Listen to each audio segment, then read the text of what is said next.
कर्मों से मुक्त हो पाऊंगा, ऐसे प्लानिंग करते हैं। लेकिन कर्म से मुक्त होते समय गलती ये होती है, फिर और दूसरे कर्म खड़े कर लेते हैं और बाद में उन कर्मों से मुक्त होने के लिए फिर दूसरा जन्म लेते हैं। यानी ये जन्म का चक्र सदैव चलते ही रहता है। जैसे हम देखते कि नहीं, कोई बच्चा जन्म लेता है तो ज्योतिषी उसकी पत्रिका बनाते हैं, पत्रिका बना करके उसके ग्रह नक्षत्र का बताते हैं कि ये स्थिति है, भविष्य में इसका ये होने वाला है, ये इसके भविष्य में हो सकता है।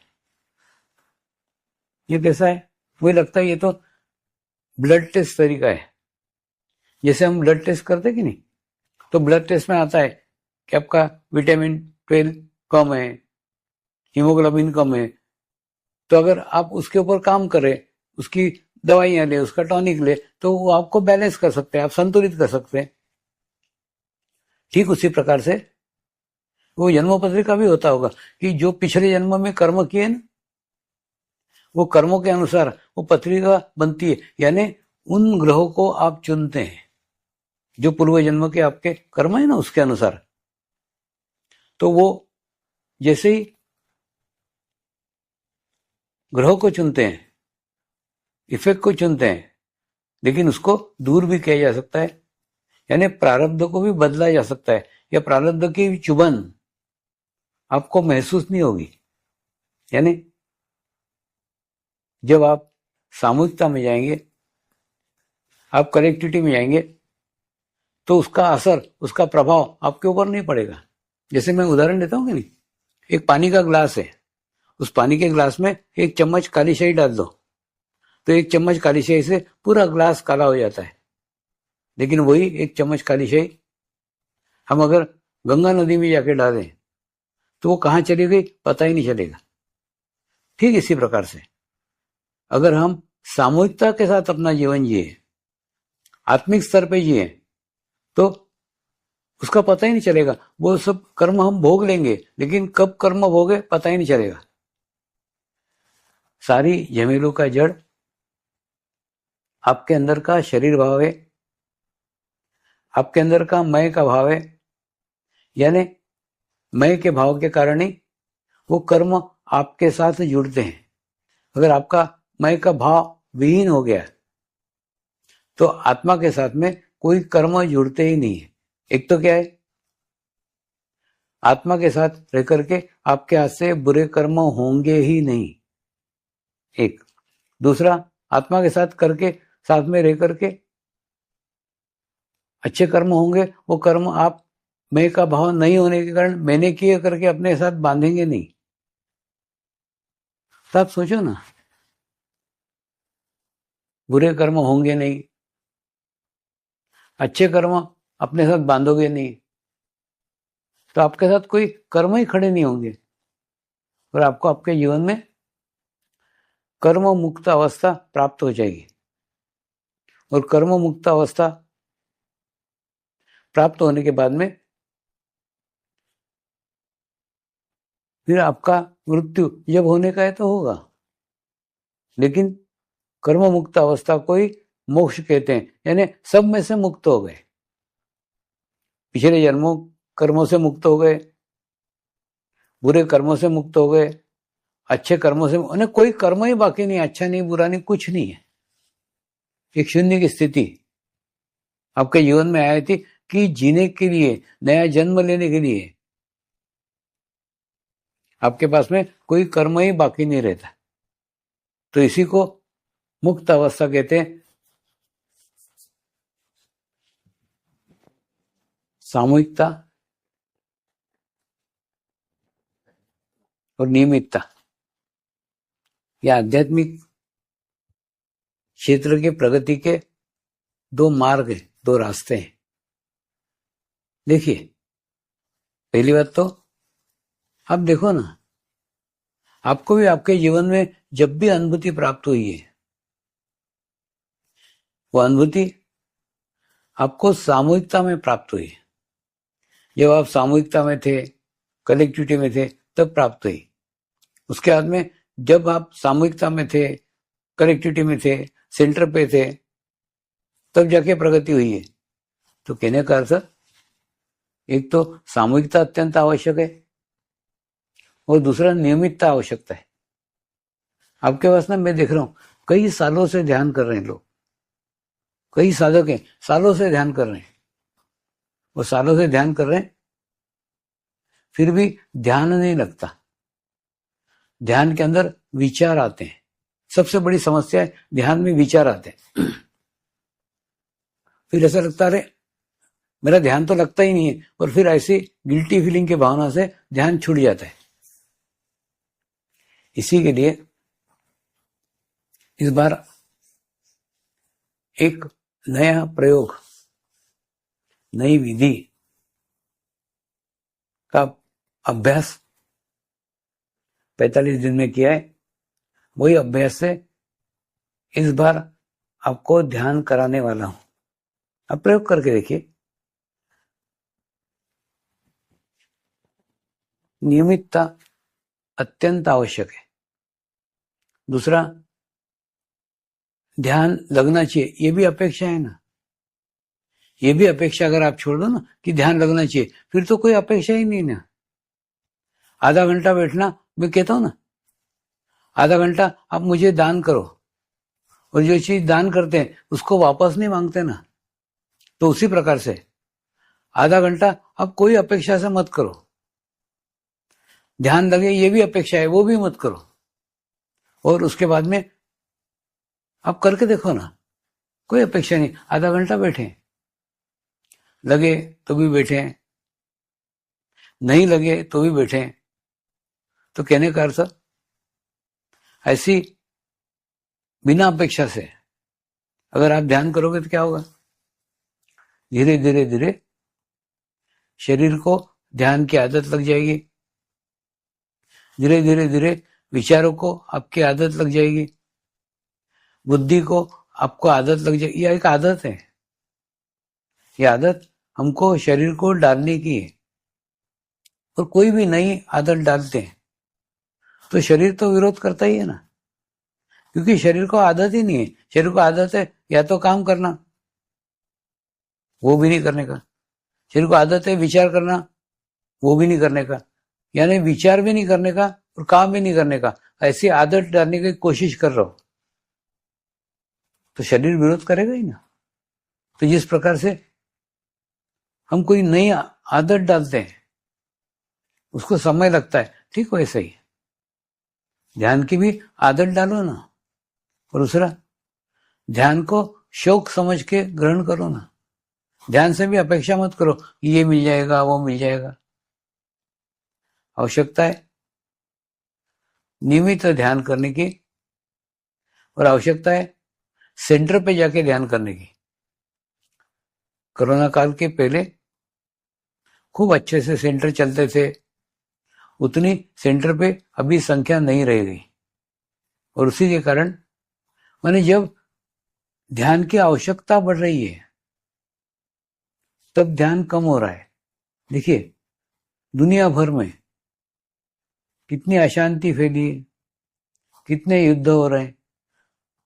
इसके लिए उतने ही ध्यान के करने की आवश्यकता है। ध्यान करने वाले लोगों की संख्या जैसे जैसे विश्व में बढ़ेगी, वैसे वैसे विश्व में शांति आएगी।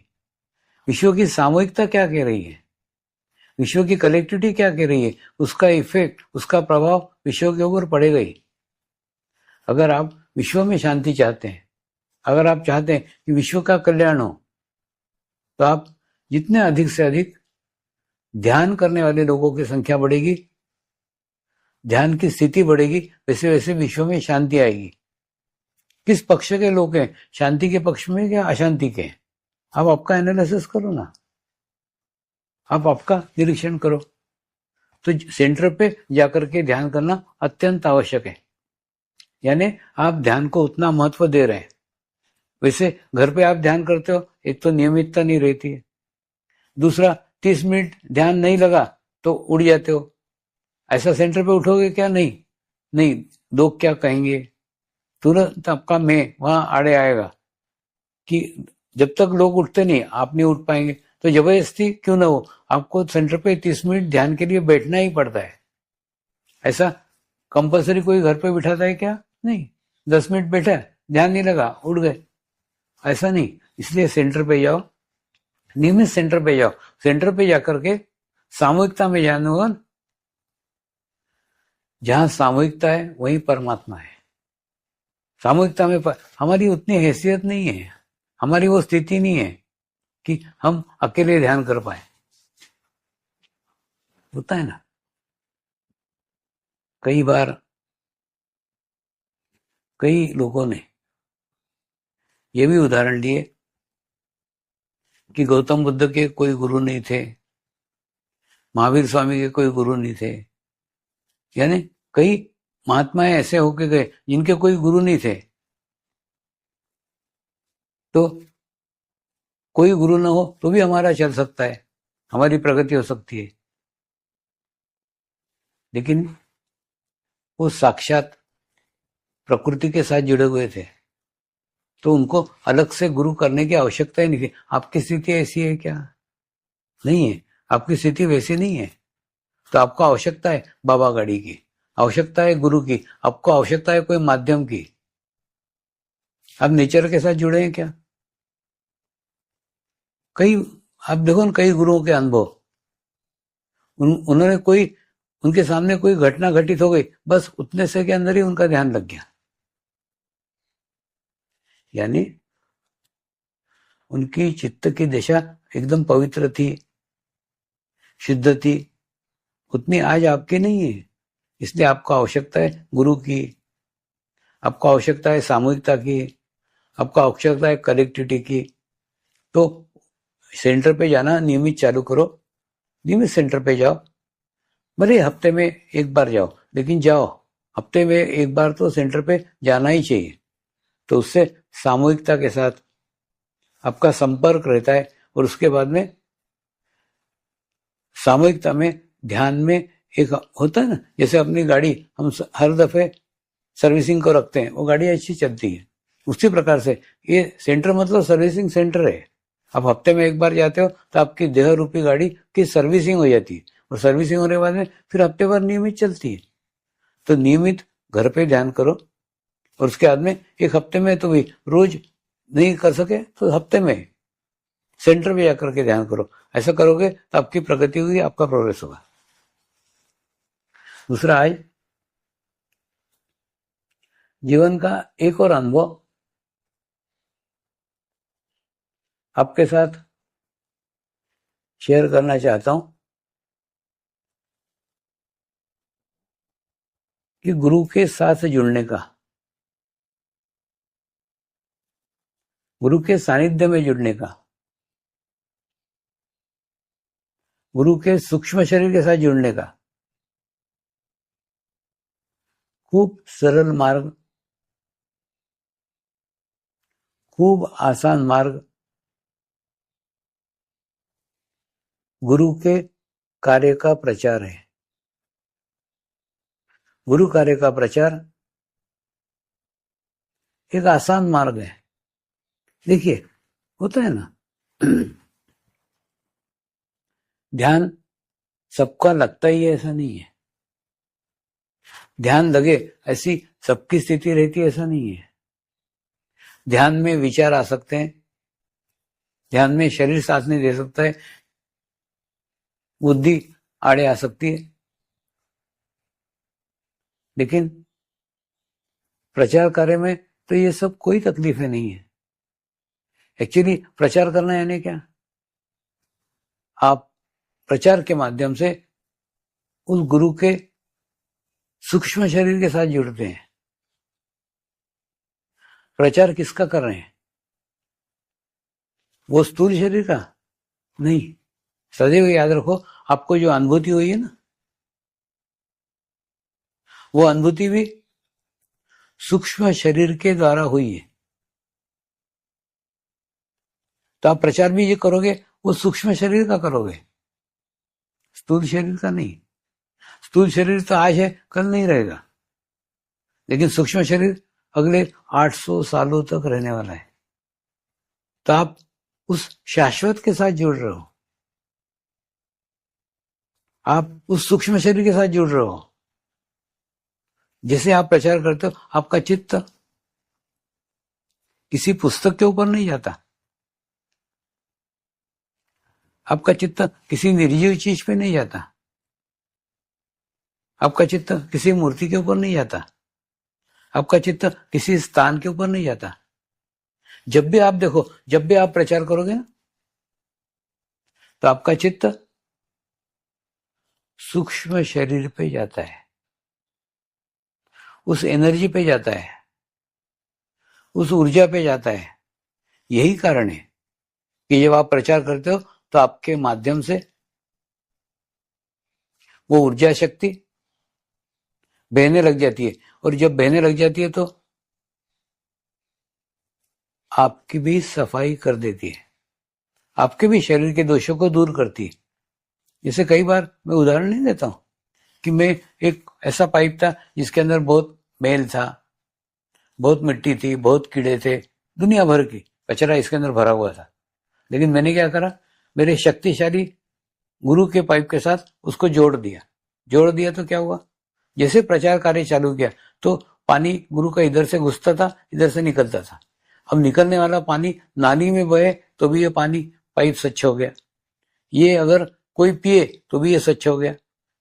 यानी जब आप प्रचार कार्य करते हो तो आपको दोहरा लाभ है, आपको कोई लेना देना नहीं है कि सामने वाला उसको ग्रहण कर रहा है नहीं ग्रहण कर रहा है। वो ग्रहण करे तो भी ठीक है, नहीं ग्रहण करे तो भी ठीक है, दोनों स्थिति में आपका चित्त तो सूक्ष्म शरीर पे रहा ना।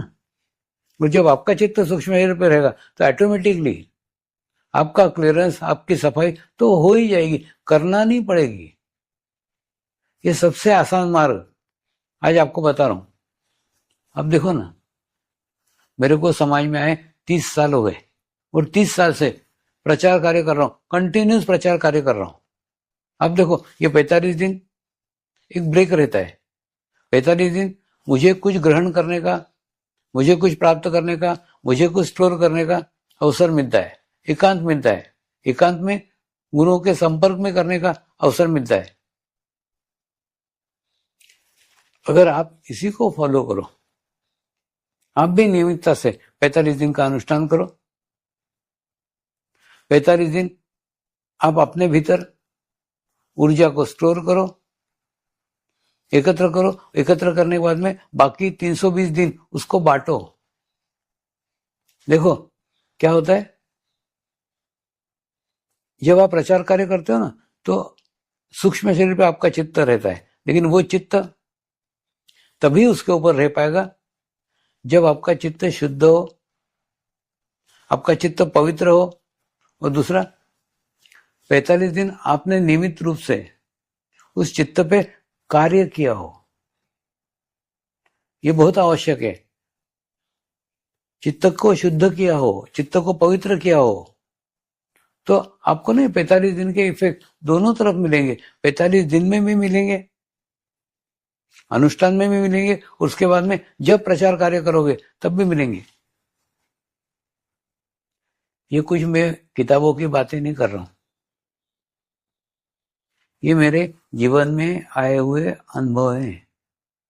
और दूसरा, जो पुराने साधक है उनको पूछो ना कि इस सब की शुरुआत, प्रचार कार्य की शुरुआत कितने सामान्य तरीके से हुई थी, कितने छोटे स्तर पे हुई थी, कितने निचले स्तर पे हुई थी। कोई, मेरे पास पेपर्स नहीं थे, कागज नहीं थे, सम्मान पत्र नहीं थे, किताबें नहीं थी, साहित्य कुछ भी नहीं था, कुछ भी नहीं था, एकदम खाली था। और ऐसे खाली स्तर पे, और दूसरा कोई पहचानने वाले भी नहीं थे, कोई जानते भी नहीं थे। हिमालय से जब मुंबई में आया ना, कोई भी नहीं जानता, कोई पहचानता तक नहीं था। उसके बावजूद भी धीरे धीरे धीरे धीरे जैसे जैसे कार्य करता गया, वैसे वैसे प्रगति होती गई, प्रोग्रेस होती गई। और दूसरा, लाखों लोगों को यह अनुभूति प्राप्त हुई है।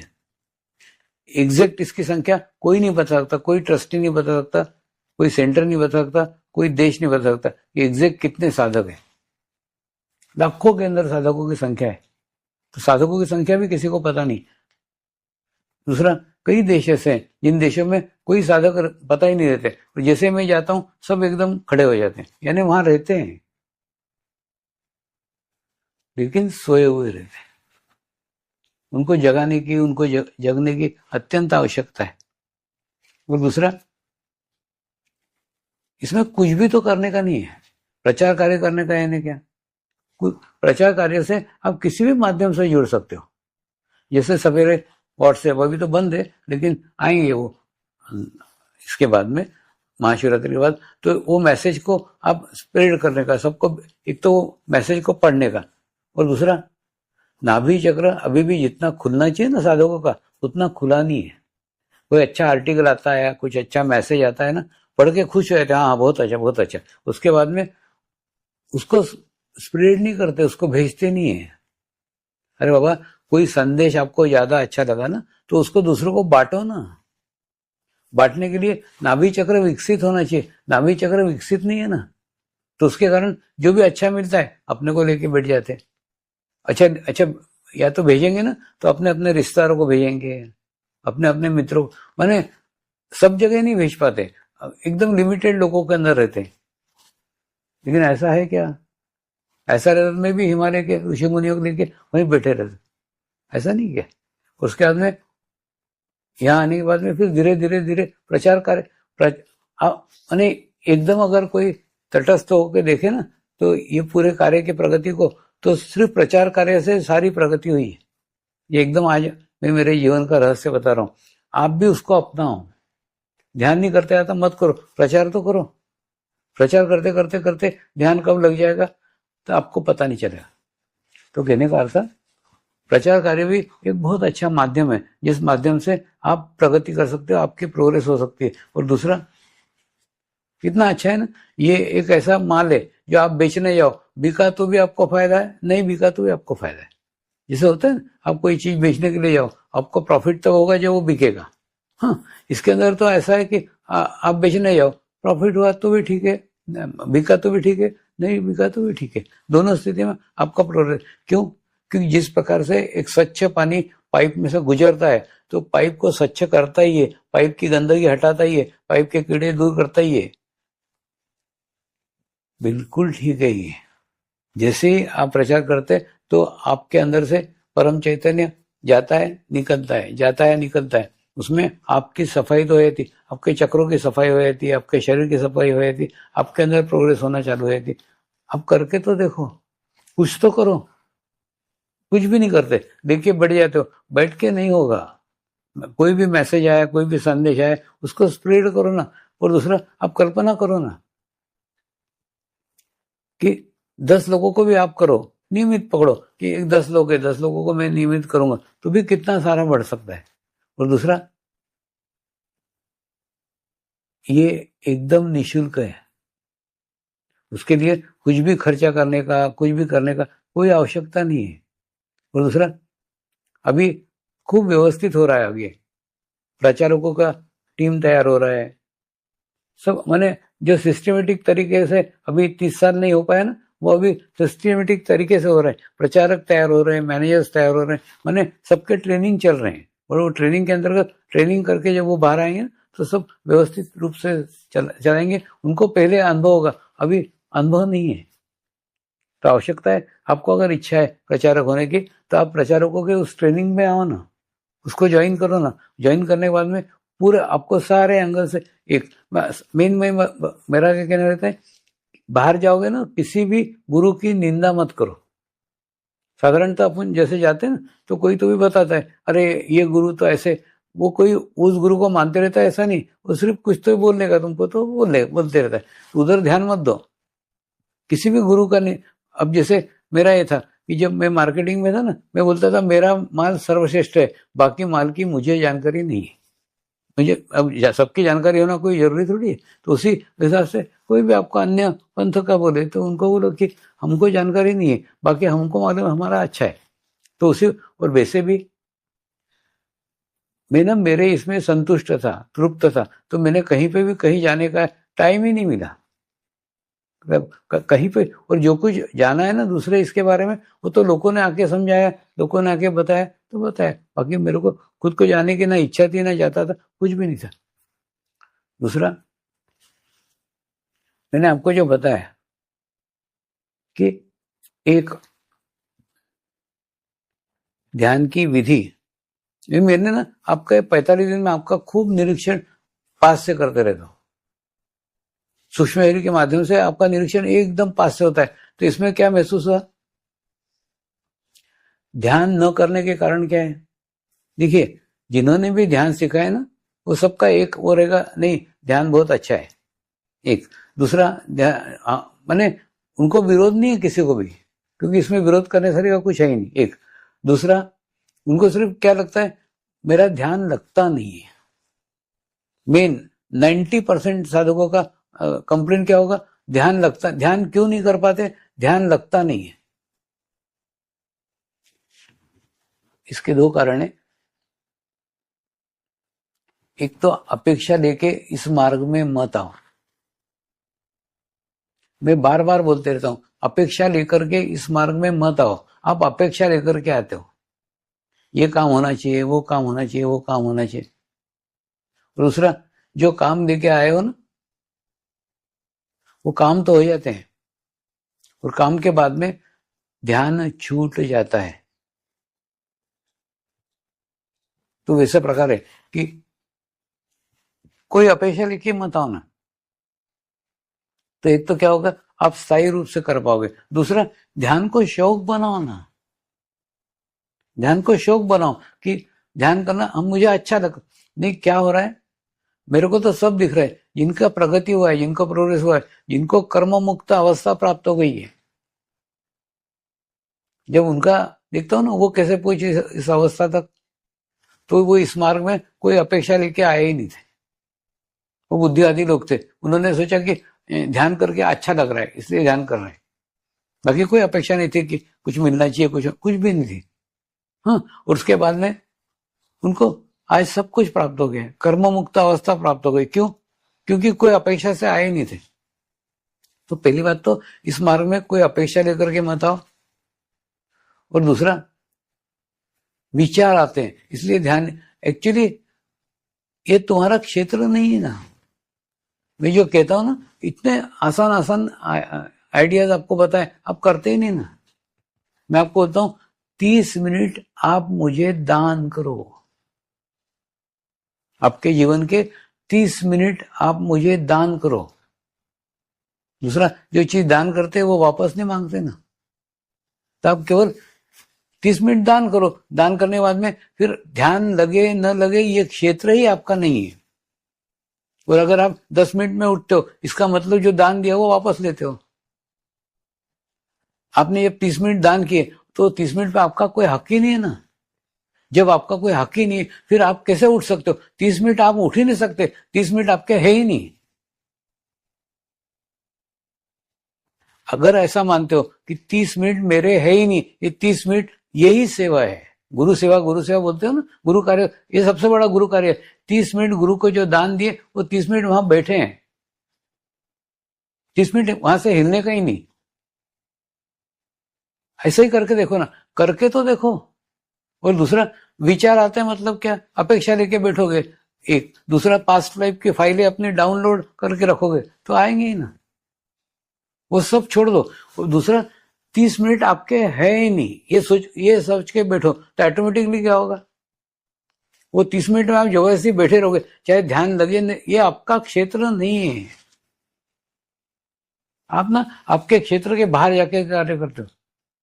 अब देखो, जैसे मैं मेरे तरफ से जितना बताने को उतना बता देता हूँ, उसके बाद में करो मत करो मेरा क्षेत्र नहीं है। आप ध्यान करते हो नहीं करते हो, ये मेरा क्षेत्र नहीं है। वैसे अपने क्षेत्र में काम करो ना। आपका क्षेत्र है 30 मिनट ध्यान करने बैठना, 30 मिनट ध्यान लगे नहीं लगे आपका क्षेत्र नहीं है ना। ध्यान नहीं लगता ये बोलना, दूसरे क्षेत्र में गए। ध्यान लगना नहीं, आप सिर्फ 30 मिनट बैठे हो, सबसे बड़ा गुरु कार्य है 30 मिनट ध्यान करने बैठना। ऐसा बैठ के तो देखो, बैठ के देखो आप, तो भी आपको अनुभव आएगा। धीरे धीरे धीरे ध्यान लगना चालू हो जाएगा। नियमित करो ना। एक दूसरा, अपेक्षा से मत करो। और दूसरा, विचार आते हैं मतलब क्या, वो जो विचार आते हैं ना, उसी के लिए आज एक विधि का आपको समाचार दे रहा हूं, उस विधि को आपको समझा रहा हूं। ये विधि का प्रयोग अभी मैंने 45 दिन में अनुष्ठान के दौरान किया है, और 45 दिन अनुष्ठान के दौरान ये करके इसको सिद्ध किया है। सिद्ध किया है यानी इससे अगर आप करके देखोगे एक, तो आपको भी उसका लाभ मिलेगा। पहली बात तो, प्राचीन समय में किसी भी बड़े बुजुर्ग की या कोई देवता की नमस्कार करने का एक ही तरीका था, साष्टांग नमस्कार डालते थे। साष्टांग नमस्कार यानी पूर्ण जमीन पे लेट जाते थे और ये हाथों को पूरा इस प्रकार से रखते जैसे कोई तीर रखा हो, ऐसा।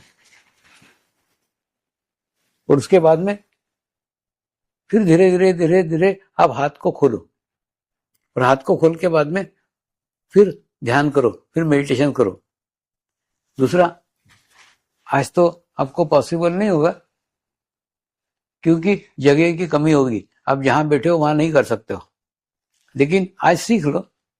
क्या ध्यान है ना, सीख लो। सीखने के बाद में कल से जाकर के इस पे अभ्यास ये करना कि कल जब घर पे करोगे ना, तो इसको घर पे पूरा साष्टांग दंडवत डालो, और आपके दोनों पैर ये ऐसे पैर के तलवे दोनों आकाश की ओर होने चाहिए।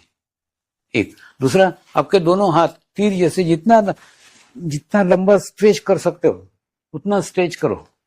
और स्ट्रेच करने के बाद में क्या होगा, आपके दोनों हाथ ऐसे रहेंगे, और बाद में फिर धीरे धीरे ऐसे खोलो, और खोलने के बाद में फिर ध्यान करने बैठो।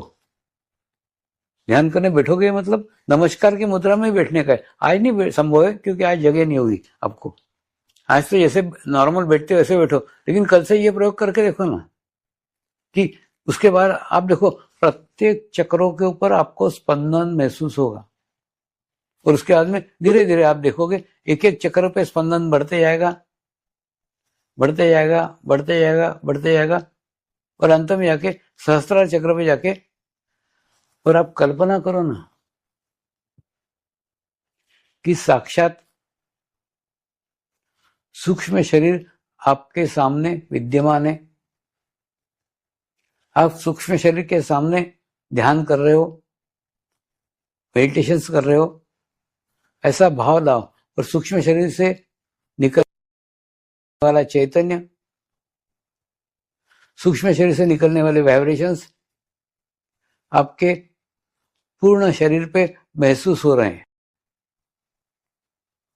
इस प्रकार से अगर भाव लाते हैं, आज आप बैठ के करो, लेकिन कल से इसको नमस्कार की मुद्रा में करने का है। पूर्ण साष्टांग दंडवत डालने का, और सूक्ष्म शरीर मेरे सामने ही बैठा है ऐसा भाव रखने का, और उसके चरणों को पास आप नमस्कार कर रहे हो, और धीरे धीरे धीरे हाथ खुले करके उसके चैतन्य को ग्रहण कर रहे हैं। ऐसा भाव करने का। भाव करने के बाद में फिर आप मंत्र का उच्चारण करेंगे। मैं एक पवित्र आत्मा हूं, मैं एक शुद्ध आत्मा हूं,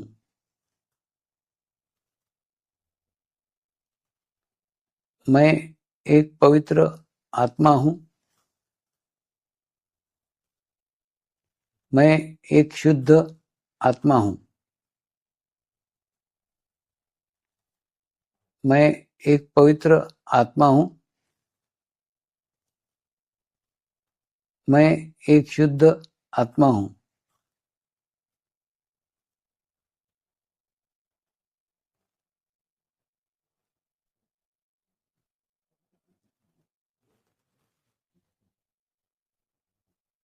अब आप धीरे धीरे,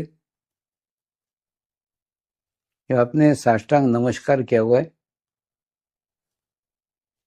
आपके पैरों के दोनों अंगूठे चिपके हुए हैं, आपके पैर के दोनों तलवे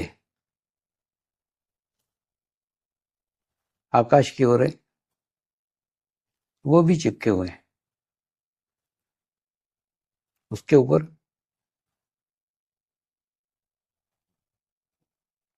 सूक्ष्म शरीर से प्राप्त चैतन्य अनुभव हो रहा है।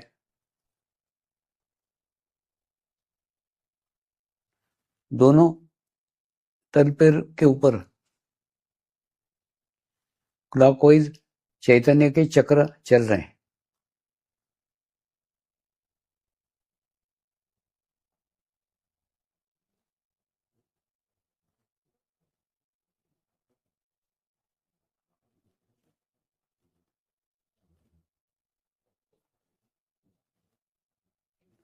उसके बाद में धीरे धीरे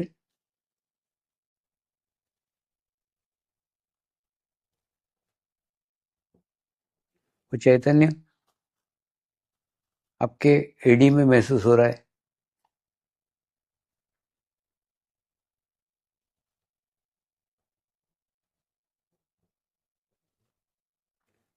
वो चैतन्य धीरे धीरे आपके पिंडलियों में महसूस हो रहा है।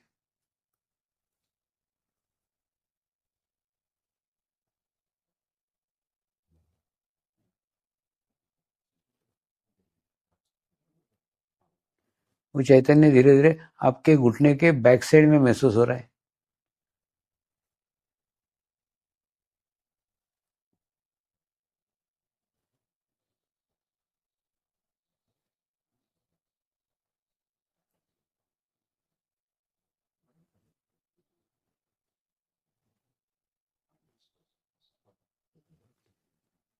वही चैतन्य आपके दोनों पैरों के जांघों में महसूस हो रहा है। चैतन्य का एक तेज प्रभाव निरंतर आपके ऊपर बना हुआ है।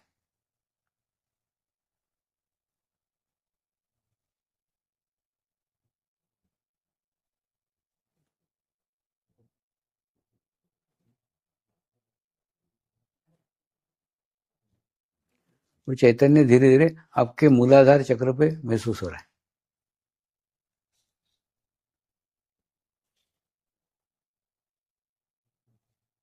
वहां पे भी क्लॉकवाइज गोल गोल गोल गोल गोल गोल घूम रहा है।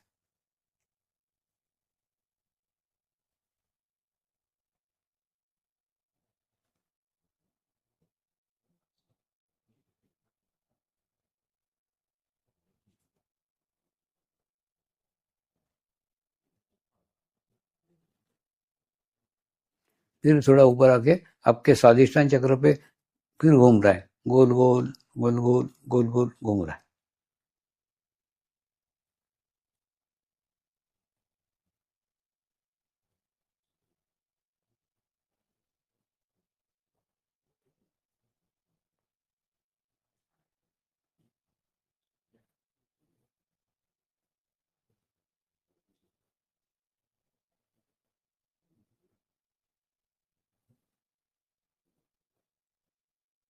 फिर धीरे धीरे आपके नाभि चक्र पे वो घूम रहा है।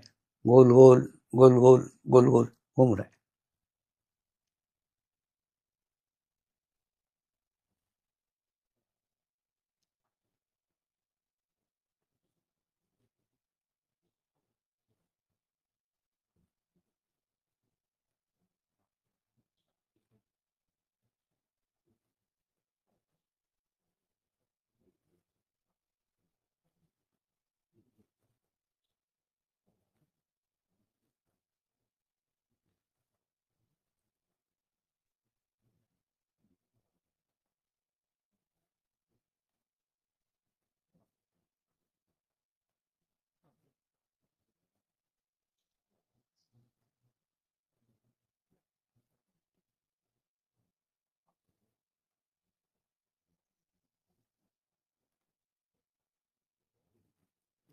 धीरे धीरे आपके हृदय चक्र पे महसूस हो रहा है। फिर घूम रहा है वो गोल गोल गोल गोल गोल गोल।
फिर धीरे धीरे वो विशुद्धि चक्र के ऊपर जा रहा है और विशुद्धि चक्र पे भी घूम रहा है, गोल गोल गोल गोल गोल गोल।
अब धीरे धीरे आपके आज्ञा चक्र पे महसूस हो रहा है, आज्ञा चक्र पे भी घूम रहा है, गोल गोल गोल गोल गोल गोल।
धीरे धीरे वो सहस्त्रार चक्र तक पहुंच रहा है और वहां पे सहस्त्रार चक्र पे गोल गोल गोल गोल गोल गोल घूम रहा है।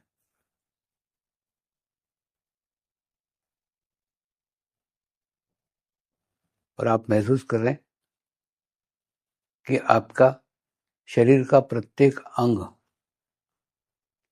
पृथ्वी तत्व के साथ जुड़ा है